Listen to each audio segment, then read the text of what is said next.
This street looks flat, empty, and fake.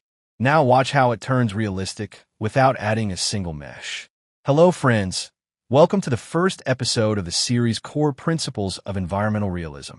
In the first scene, we're going to focus on the street, specifically the asphalt. Materials. Try, like in this example, to use multiple types of materials and blend them together. For instance, one can be clean and another can be the same type but with damage or dirt. Here, to keep the video from getting too long, I'll create the blended material directly using Quixel. This is done by selecting the materials and, from the Quixel menu, using the blend option you see. At this stage, you'll notice an error saying that you can't select 2 or 3 materials and create a blend at once. So we select one material first, then manually add the second material inside the material instance. As you can see, the base is the main layer, and we assign the textures of the second material to the middle layer. You can also add a third material, but to save time, we'll just use these two.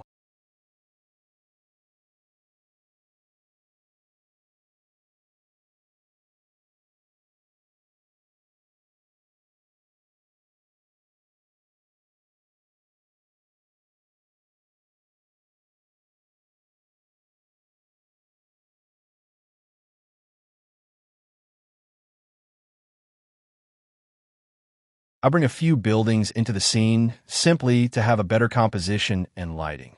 Their quality or shape isn't important right now. We arrange them and continue working. I'll show this part quickly, since our main focus is the street asphalt meshes.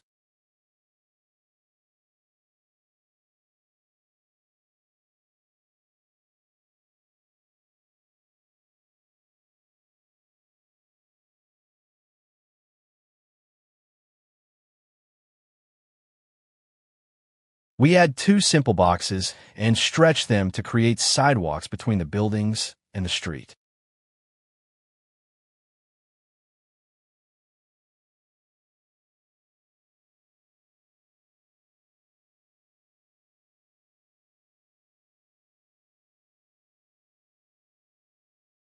Vertex Paint. In this section, we talk about the concept of vertex painting. To be able to use our blended material, we need vertex paint. Vertex painting requires the mesh to have enough polygons on its surface so it can be painted properly.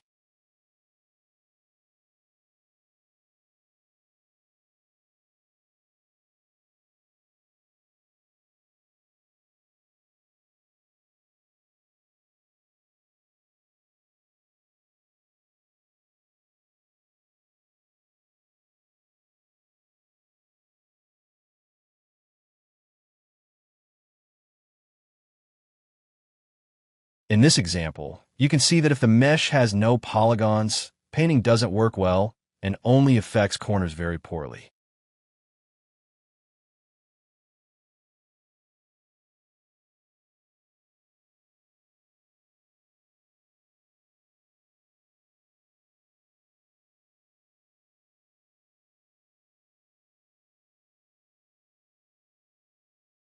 So we create a mesh with enough polygons.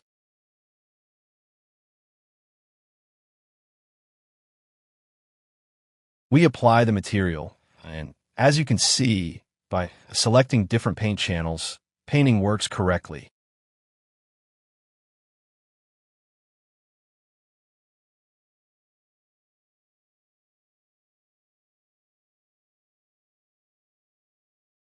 Now I want to use another Quixel material feature and add puddles, which allows us to paint water onto the surface by selecting the appropriate channel.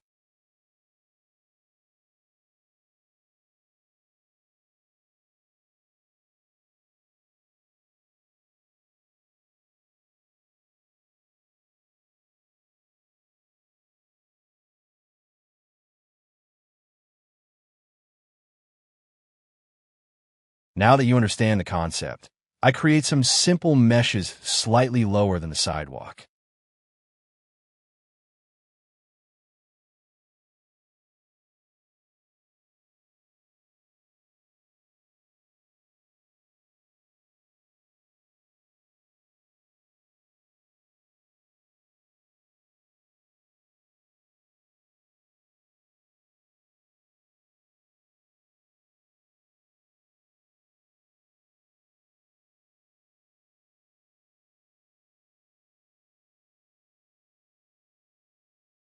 If you want to paint on them at the same time, you need to have them all selected. Now you can see why I use two similar materials at the same time. This helps us avoid repetition and create good variation using two materials and water.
Decals.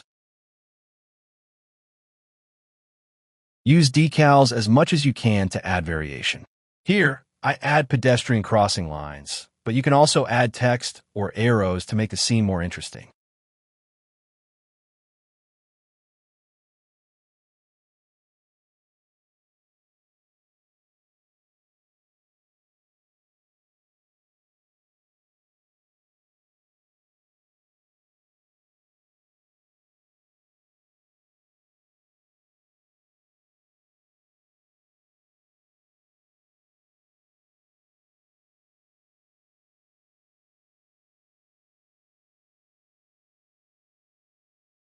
You can also use stone patterns to separate the sidewalk from the street.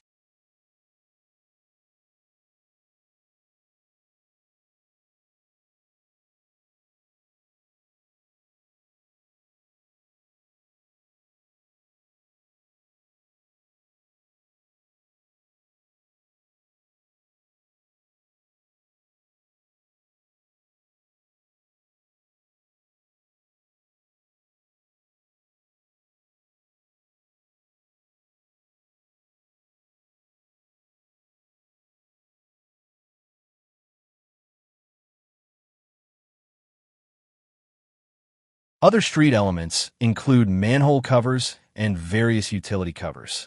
If you're worried about them looking flat or unrealistic, keep watching until the end of the video to see the solution.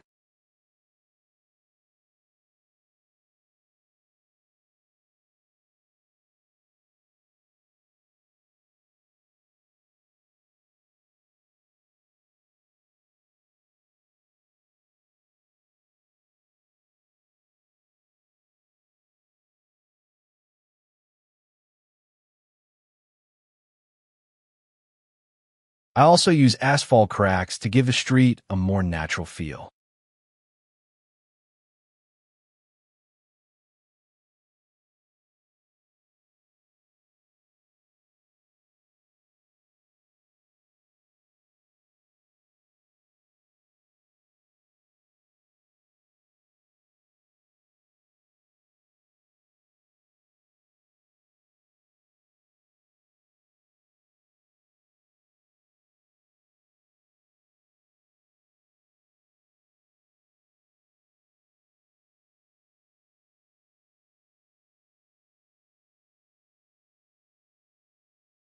You can add broken or dead leaves along the edges as well. Trash, scattered objects, or even paper on the street also help enhance realism.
Parallax. By enabling this option in the decal material settings, you can give decals depth and get rid of the flat, unrealistic look. Using these methods, you can achieve your goals without adding any heavy meshes and create an optimized, realistic street for your scenes.